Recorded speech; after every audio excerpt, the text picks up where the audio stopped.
우리 한가위 명절이라 한국에서는 이제 이렇게 이동하느라 참 바쁘죠. 근데 우리 이 풍요로운 가을 추석 결실의 계절을 축하하는 것은 뭐 동양권에는 거의 다 추석 음력으로 옛날에 지냈기 때문에 여전히 명절 남아서 각 민족의 명절로 남아서 축하를 합니다. 근데 대부분 이게 이제 조상들의 덕이라고 생각을 하죠. 그래서 돌아가신 조상들을 위해서 상을 차리고 또 그것을 기회로 또 온 가족이 모이는 그런 기회가 되기도 합니다. 그리고 가족들이 모여서 산소에 성묘를 하러 가기도 합니다. 그리고 멀리 떠났던 가족들이 다 한자리에 모여서 이 가을의 풍성한, 옛날에 참 가을 추수 끝나고 나서 제일 풍성한 계절 아닙니까?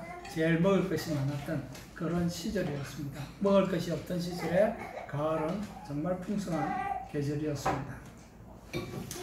우리 조상들이 생각할 수 있는 가장 높은 분들은 바로 조상들이었습니다. 하나님을 알지 못하던 시대에는 조상들이 가장 높은 분들이었고 조상들이 신들이었습니다. 그래서 죽으면 신이 된다고 하잖아요. 그래서 그 신을 모시는 거죠. 그러니까 하나님을 알지 못했던 시절에는 그 조상들이 신이었고 신과 같은 조상들을 모시고 살았습니다. 근데 오늘날에도 여전히 그렇게 사는 사람들이 많이 있습니다. 하나님을 알지 못했던 시절에는 그렇게 생각할 수밖에 없었을 것입니다. 뭐 조상 말고 더 높은 분을 생각해 볼 수가 없었지 않았습니까? 그러나 하나님의 말씀을 듣고도 하나님을 알고도 하나님을 거절하는 것은 이것은 죄라고 성경은 우리에게 말하고 있습니다. 자, 하나님을 거절하는 것이 죄냐? 자, 인류 최초의 사람들, 하나님의 손에 의해서 직접 지음을 받았던 두 사람이 있었죠. 아담과 하와가 있었습니다. 그들이 처음 지었던 죄는 뭘까요? 그들이 처음 지었던 죄. 아담과 하와가 처음 지었던 죄가 뭘까요? 사과를 먹었다. 창세기에 사과라고는 안 나온 것 같은데. 많은 사람이 사과라고 잘못 알고 있는데 성경에는 선악과를 얘기하고 있죠. 선악과를 먹은 게 뭐가 잘못이죠? 하나님이 만지지 말라, 그 나무 가지 말라고 많은 나무들을 주셨는데 하와가 가서 그 뱀한테서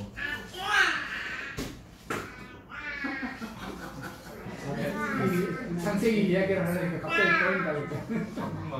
한국말 거예요. 그래, 알겠어. 내용은 알고 있다, 그치? 네. 근데 선악과를 먹은 게 잘못이 아니고, 자,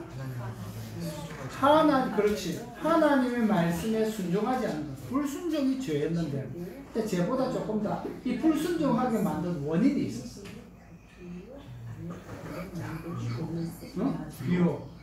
유혹은 누구나 다 받는 거지. 불순종을 하게 만든 이유가 있는데 그걸 잠깐 보여드릴게요. 자, 창세기 2장에 보면은 우리 요한이가 얘기한 내용이 나옵니다. 창세기 2장 15절 이하에 보면 여호와 하나님이 그 사람을 이끌어 에덴 동산에 두어 그것을 경작하며 지키게 하시고 다 다스리라 그런 거죠.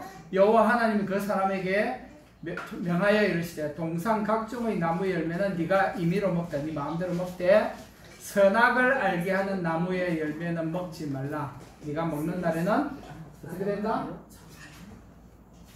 과거 번역에는 정령 죽으리라. 개역 개정에는 반드시 죽으리라. 꼭 죽는다 이 말이지. 먹으면 죽는다. 근데 뱀으로 온 사탄이 하와에게 이렇게 시험을 하죠. 3장 1절에서부터 보면 이렇게 얘기합니다.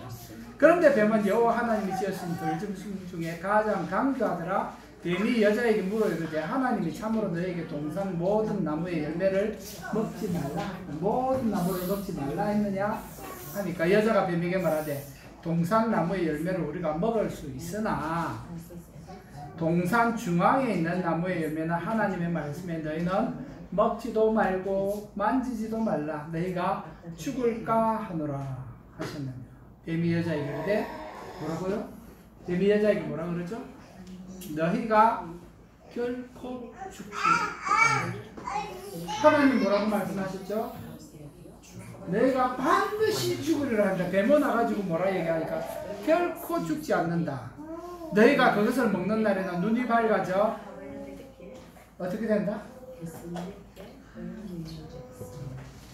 600만 불의 사나이처럼 이렇게 멀리서 다 보고 이러냐? 눈이 밝아져 너희가 하나님과 같이 되어 선악을 알 줄 하나님이 아시니라. 그래서 못 먹게 한 거야, 바보야. 그것도 몰랐냐? 먹어봐. 여자가 그 나무를 본 적 어떻게 되는 거죠? 이제는 보니까, 그전에는 안 그랬는데 지금 보니까 먹음직도 하고 보암직도 하고 지혜롭게 할 만큼 탄스럽기도 합니다. 이 말은 뭐냐니까 저거 먹으면 정말 하나님같이 될 수도 있겠다. 유혹을 받았죠. 그래서 어떻게 합니까? 여자가 선악과를 까먹었어요. 근데 그 다음에 아담이 누구예요? 자기 남편이잖아. 근데 아담이 어디 있어 지금? 자기 옆에 있는. 이제 알았지. 아담이 옆에 있어서 다 봤다는 거야. 아니야, 이거 무슨 사건인지 알겠나? 아담이 어떻게 해야 되는 거야? 먹지 말라고 말해야 되잖아. 아담지도 가만히 있었던 거지. 무슨 얘기야? 아담 대비해서 정말 그런가 하고 지금 솔깃해 지금. 그래. 하와만 그런 게 아니고 아담은 대통령은 그래. 근데 이제 하와가 먼저 먹었잖아. 죽었어 안 죽었어? 안 죽네. 그래서 아담한테 주니까 아담도 받아 먹어. 자, 문제는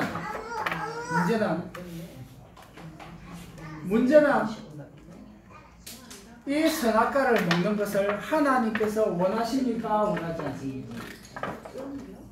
하나님 원합니까? 원하지 않습니까? 원하지 않았다는 거죠. 그죠? 너 먹으면 반드시 죽는다 그랬거든. 그러니까 죽는다는 게 그 당시에 무슨 말인지 몰랐다고 하더라도, 죽음을 본 적이 없으니까 몰랐다고 하더라도 무엇은 알고 있어요? 하나님께서 이걸 먹는 것을 기뻐하지 않는다는 것을 아담과 하와는 알았어요.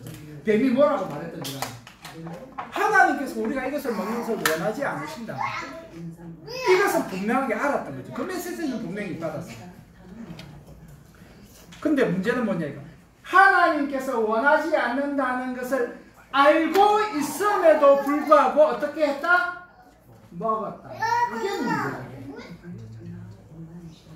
분명히 하나님께서 원하지 않는다는 것을 알고 있었음에도 불구하고 하나님 말은 모르겠고 내가 한번 먹어봐야 되겠다. 먹어보자. 왜 먹었어요? 하나님과 같이 될 수 있다는 말을.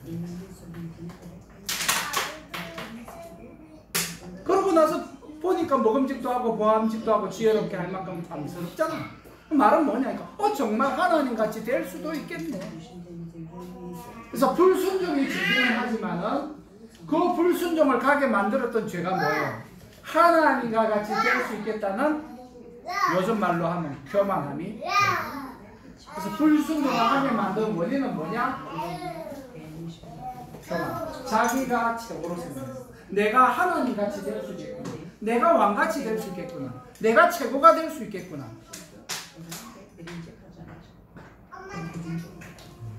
이 교만함이, 하나님과 한번 되어보겠다라는 이 교만함이 하나님의 말씀에 대한 불순종으로 이어지는 거예요. 왜? 나도 하나님같이 될 건데 왜 내가 하나님 말을 들어? 나도 어른인데 이제 사춘기 때 부모님한테 반항할 때 내 인생은 나의 것, 나도 어른인데 나도 이제 내가 생각할 수 있고 결정할 수 있는데 만 18세 넘었는데 요한이 엄마 아빠가 왜 내일에 간섭하세요? 내일은 내가 결정할 거예요? 상관하지 마세요. 뭐 나도 컸다 이거지. 나도 결정할 수 있다 이거지. 나도 생각할 수 있다 그거지. 나도 하나님같이 될 수 있단 말이야. 되고 싶다. 이게 뭐야? 교만. 그 교만은 뭘 만듭니까? 하나님의 말씀에 대한 불순종. 왜? 당신이요.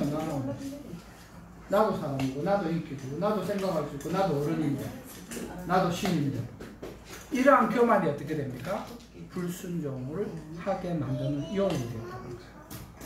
교만을 사전에서 찾아보니까 이렇게 기록되어 있습니다. 잘난 체 하는 태도로 겸손함이 없이 건방진 것. 맞죠? 우리가 생각하는 교만 이런 겁니다. 잘난 체 하는 것. 건방지다. 왜 내가 잘났는데 네가 뭐야? 자기 마음대로 하는 거야. 그러나 성경에서 우리가 이해할 수 있는 것은 교만이 죄 없는 사람들조차도 죄인으로 만들 수 있다. 아담과 하와가 죄 있었습니까? 죄가 없었잖아요. 죄 지은 적이 없었어요. 근데 유혹을 받고 죄를 짓게 되었는데 그 죄를 짓게 한 요인이 뭐예요? 교만. 하나님같이 될 수 있고 교만함이 죄를 짓게 만들었다. 그러니까 교만이 얼마나 위험하고 무서운 요소예요. 교만 자체가 죄냐? 봅시다. 교만 자체가 죄가 될 수 있느냐? 그러나 교만과 죄는 반드시 서로 상호간의 관계를 가지는 거예요. 그래서 교만 때문에 죄를 짓게 되는 거예요. 그래서 오늘 본문을 통해서 교만에 대한 교훈을 하나님의 말씀으로부터 잘 배울 수 있기를 바랍니다. 오늘 본문에서는 교만에 대해서 에스겔 선지자가 이렇게 하나님의 말씀을 전했습니다. 28장에 3절 이하에 보겠습니다. 네가 다니엘보다 지혜로워서 엄밀한 것을 깨닫지 못할 것이 없고, 다니엘만큼 나도 영성 있는 사람이야. 똑똑한 사람이야. 내가 못 깨닫는 게 없다라고 얘기하면 똑똑하다 이거죠. 네 지혜와 총명으로 재물을 얻었으며, 내가 잘나가지고 잘 배워가지고 내가 참 센스도 있고 이래서 재물을 모았다는, 돈 벌었다는 얘기입니다. 금과 은을 곳간에 저축하였으며 갑부가 된 거부가 된 거죠. 네 큰 지혜와 네 무역으로 재물을 더하고 그 재물로 말미암아 네 마음이 교만하였도다. 내가 벌어서, 내가 똑똑해갖고 내가 벌어서 쌓아올린 이 재물 때문에 내가 다 한 거야. 교만해진 거야. 그러므로 주 여호와께서 이렇게 말씀하십니다. 네 마음이 뭐가 같이 였다? 하나님의 마음 같은 채. 자기가 하나님처럼 생각하는, 내가 최고인데, 내가 제일 잘났는데, 내가 제일 똑똑한데, 내 능력으로 돈 벌었는데, 내 능력으로 여기까지 왔는데, 나 할 줄 알아. 할 수 있어. 뭐예요? 하나님은 네 마음이 하나님의 마음같이 됐다. 교만해졌다. 다니엘과 같이 똑똑해서 지혜로 돈을 많이 벌었고 재물로 말미암아 네가 하나님 앞에서 잘난 체하고 건방져졌다는 거야. 건방져졌다. 하나님께서 이러한 태도에 대해서 네 마음이 하나님의 마음과 같은 채. 내가 지금 내 똑똑한 공부 잘하네. 그래서 오늘 두로 왕이 경고를 받았습니다. 교만한 것 때문에 경고를 받았습니다. 두로 왕은 자신의 하나님이 착하며 교만해졌습니다. 그 교만한 마음은 자신에 대해서 이렇게 생각하게 됐습니다. 오늘 28장 2절에 보면, 이제 너는 두로 왕에게 이르기를 주 여호와께서 이같이 말씀하시되 네 마음이 교만하여 말하기를 나는 신이라 내가 하나님의 자리 곧 바다 가운데 앉아있다 하도다. 네 마음이 하나님의 마음 같은 채 할지라도 너는 사람이요 신이 아니거늘. 두로가 어떤 지리에까지 올라갔다? 무역을 통해서 돈을 많이 벌으니까, 두로는 지명이래요. 도시 이름이에요. 도시 이름인데, 의화해서 얘기하는 거예요. 두로 왕을 대표로 얘기해서 하는 말이, 두로 왕이 뭐라고 얘기합니까? 내가 돈 많이 벌었어. 나 같은 왕이 어딨어. 내가 이렇게 돈 많이 벌어. 돈 많이 있으면 뭐가 생깁니까? 힘이 생기거든. 그래서 그 두로는 섬이었어요. 옛날에. 지금은 넘겨볼래?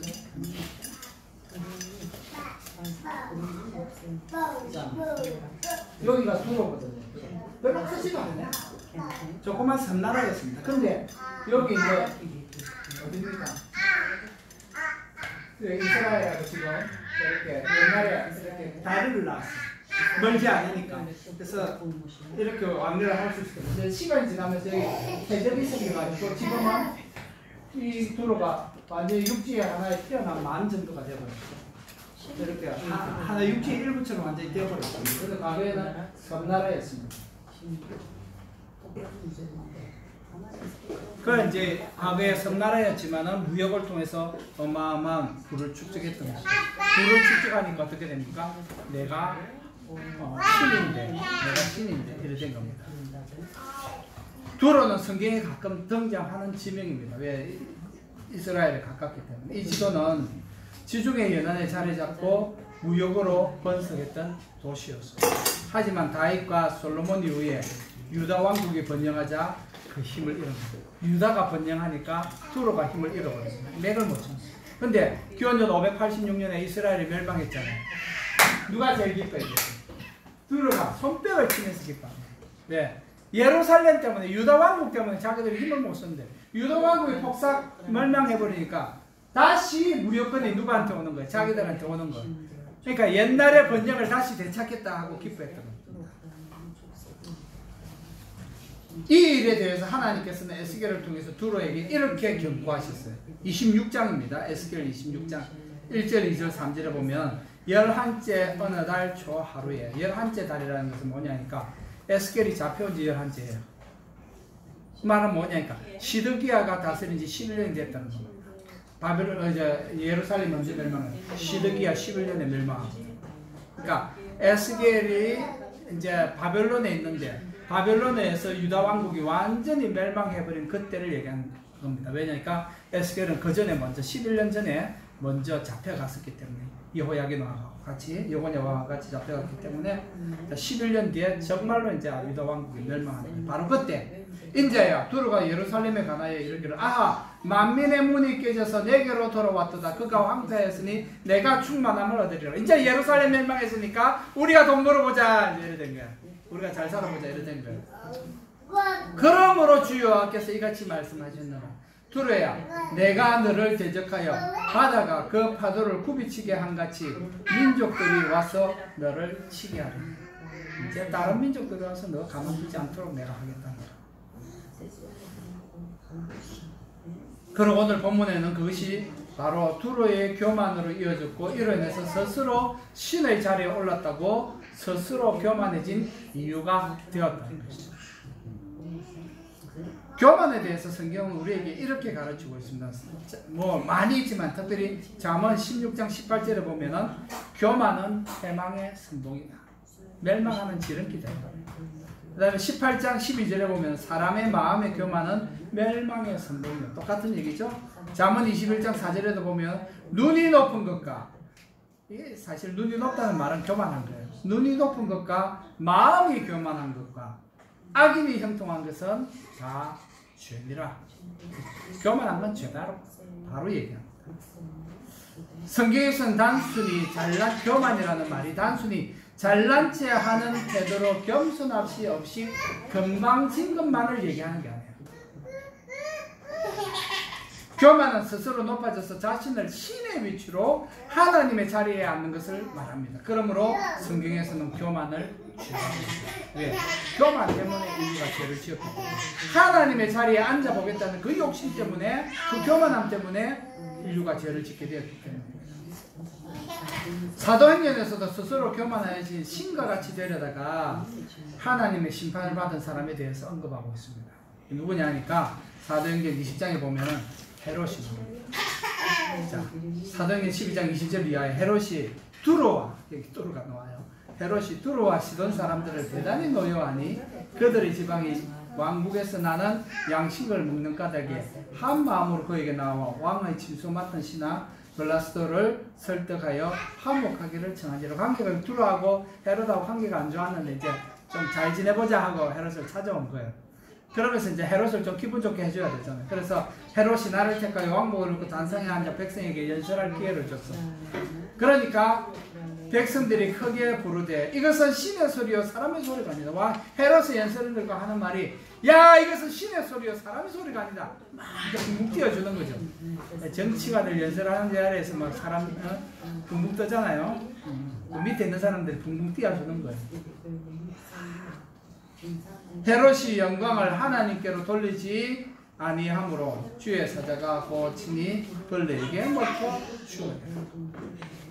아 사람들이 막 당신 최고다 당신 소리는 막 신의 소리지 사람의 소리가 아니고 뭘 어떻게 했기에.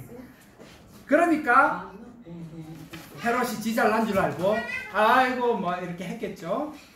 잘난 체 하다가 그 잘난 체 한 것 때문에 그 영광을 하나님께 돌리지 않은 것 때문에 그 교만함 때문에 천사를 통해서 벌레가 먹어서 죽게 하셨다라고 기록을 하고 있습니다.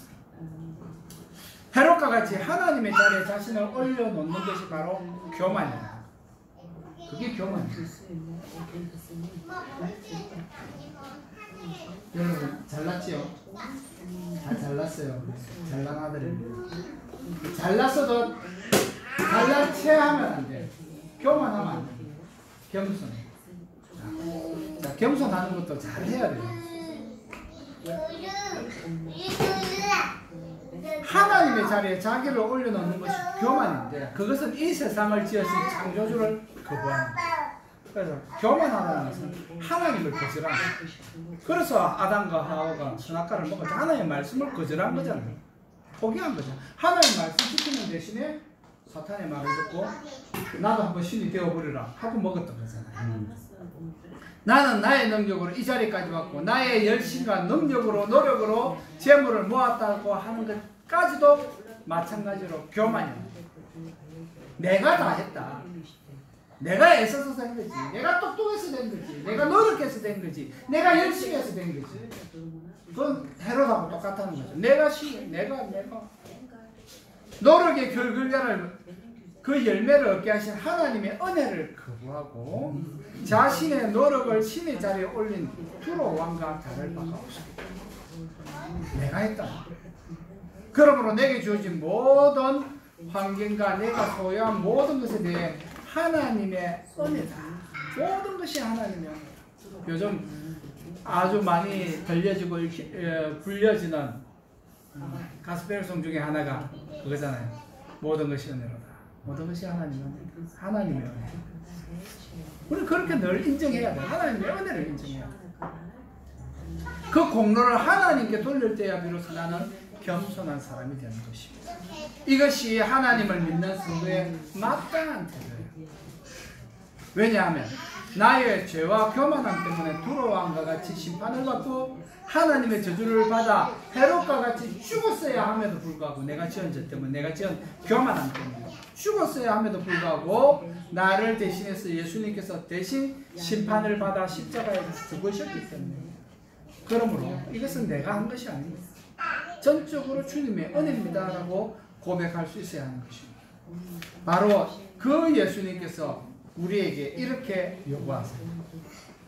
마태복음 11장에 보면은 여러분 잘 아시는 구절 있죠. 수고하고 무거운 짐진 자들아 다 내게로 오라. 내가 너희를 쉬게 하리라. 나는 마음이 온유하고 겸손하니 나의 멍에를 메고 내게 배워라. 그리하면 너희 마음이 쉬는. 예수님 내 마음이 어떻다고 예수님께서 나는 그래서 나에게 와서 내 마음을 얻으면 쉼을 얻게 된다. 이는 내 멍에는 쉽고 내 짐은 가볍기 때문이다 라고 예수님께서 말씀하셨어요. 그래서 예수님께서 우리를 초점하시는 거예요. 내가 겸손하다. 그러니까 나에게 와서 겸손을 배우라. 그러면 너희가 쉼을 얻는다. 겸손하면 쉼을 얻는다.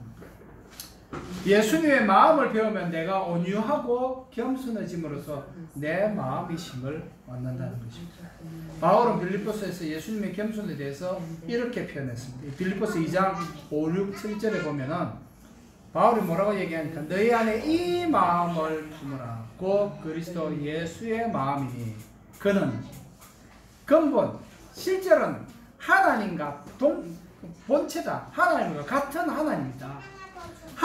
그러나 하나님과 동등됨을 취할 것으로 여기지 아니하고 당신이 하나님이신데 내가 하나님이다 라고 말씀하지 않고 하나님의 자리에 있지 않고 오히려 자기를 비워 종의 형제를 가지사 사람들과 같이 신이 사람과 같이 됐다는 거예요. 사람으로 오셨다. 그러니까 세상 사람들 중에 예수님을 믿지 못하는 중요한 이유 중에 또 하나가 뭐냐. 신이 어떻게 하냐. 신이 못 되면 신이 못 되면 사람이 돼? 그럴 필요가 없고 그럴 이유가 없는데 왜 그렇게 하는 거야? 그러니까 예수를 영접을 못하는 거야. 하나님을 인정을 못하는 거야. 신이 어떻게 인간이 될 수 있냐? 그럴 수 없다는 거죠. 그러나 바울은 분명하게 얘기합니다. 사람의 모양으로 나타나서 자기를 낮추시고 죽기까지 복종, 순종하시고 겸손하게. 그래서 예수님께서 당신이 자신을 가르쳐서 나는 겸손하다고 했어요. 십자가에 죽기까지 겸손하게 자신을 주셨다는 거예요. 예수님이 직접 가르침을 받았던 베드로는 우리에게 이렇게 얘기합니다. 베드로전서 5장에 보면은 젊은 자들아 이와 같이 장로들에게 순종하고 다 서로 겸손으로 허리를 동이라. 하나님은 교만한 자를 대적하시되 겸손한 자들에게는 은혜를 베푸시는. 그러므로 하나님의 능하신 손 아래에서 겸손하라. 겸손하라. 교만함을 절제. 그러면 하나님께서 너희를 높이시겠다라고 말씀하셨습니다. 사랑하는 성도 여러분, 이제 말씀을 맺겠습니다. 그러므로 하나님을 인정하지 않는 것이 교만입니다. 하나님의 말씀을 하나님의 말씀으로 인정하지 않는 그것이 교만입니다. 내가 하나님같이 되어보겠다. 나도 하나님과 똑같이 될 수 있다. 그 생각하는 그것이 교만입니다. 그리고 그것이 바로 죄라. 교만은 곧 죄로 연결되죠. 내 지식과 나의 노력으로 오늘의 나를 만들었다고 생각하는 것이 곧 나를 신의 자리에 하나님의 자리에 올려놓는 교만입니다. 하나님을 믿지 않는 것도 교만입니다. 부모님과 나를 있게 만든 조상 이전에 하나님께서 나의 조상과 오늘의 나를 창조하셨음을 인정하고 믿는 것이 겸손이에요. 하나님을 인정하는 것이 겸손입니다.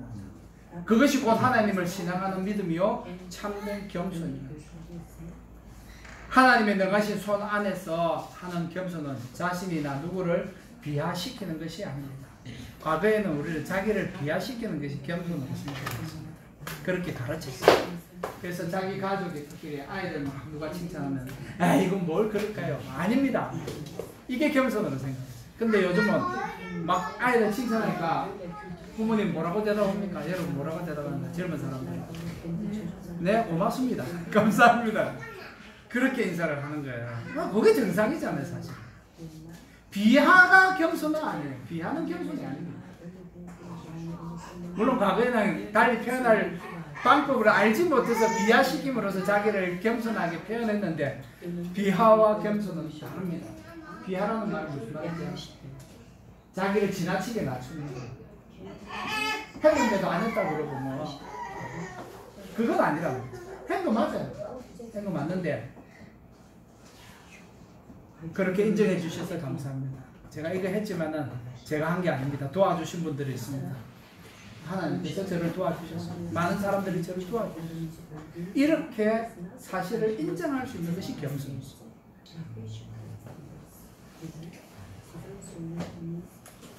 나는 내가 누구인지 어떻게 이 세상에 태어나게 되었는지를 알지도 못할 때에 하나님께서는 나를 아셨다는 것을 기억하시고 이 말은 뭐냐니까 내가 결코 하나님이 될 수 없다. 내가 결코 신적 위치에 올라갈 수 없다는 것입니다. 내가 아무리 노력을 하고 열심히 나이를 먹어도 부모님의 자리를 대신할 수는 없는 거죠. 그죠? 그건 자 바꿔질 수가 없습니다. 바꿔질 수 왜 하나님께서 정하신 질서입니다. 내가 바꿀 수 없습니다. 인정하고 받아들여야 되죠. 오늘 예수 그리스도로 말미암아 주 안에서 겸손해짐으로써 마음의 쉼을 얻는 복된 날들이 되기를 바랍니다. 한가위에 조상을 섬기는 것이 아니라 정말 우리에게 풍성함을 주신 하나님께 감사할 수 있는 성도 여러분들 되시기를 바랍니다. 그러므로서 진정한 쉼이 여러분들에게 충만하기를 바랍니다. 참으로 복된 한가위가 되기를 축복합니다. 기도합시다. 사랑하는 주님 은혜를 감사합니다. 우리에게 겸손을 알게 하신 주님, 우리 최초의 사람들이 교만함 때문에 하나님 앞에 죄를 짓고 불순종함으로써 하나님을 인정하지 않다가 큰 죄에 빠지고 말았습니다. 그 결과로 우리도 다 같이 죄인의 자식이 되었습니다. 그러나 우리 주님께서 우리를 대신하여 참 우리가 교만할 때, 우리가 아직 죄인 되었을 때에 주님께서 우리를 사랑하시고 죽어주심으로 말미암아 우리가 이 교만으로부터 구원받게 하심을 인해서 감사합니다. 하나님, 우리가 교만하여져서 하나님의 말씀에 불순종하는 자들의 죄를 짓는 자들이 되지 아니하도록 다스려 주시옵소서. 성령 하나님께서 나를 도우셔서 정말 주님께서 겸손하게 사신 것처럼 우리도 그 겸손함을 본받아 겸손하게 사는 인생이 되게 하여 주옵소서. 오늘 우리에게 한가의 명절을 주신 주님을 찬양합니다. 이 한가위 명절을 통하여 조상을 뛰어넘는, 부모님을 뛰어넘는 하나님이 계신 것을 인정하고 하나님의 말씀대로 사는 지혜를 얻어 쉼을 얻는 성도들이 다 되게 하여 주옵소서. 우리의 삶을 통하여 오직 주님만 영광과 찬송을 받으시옵소서. 예수님 이름으로 감사하며 기도합니다. 아멘.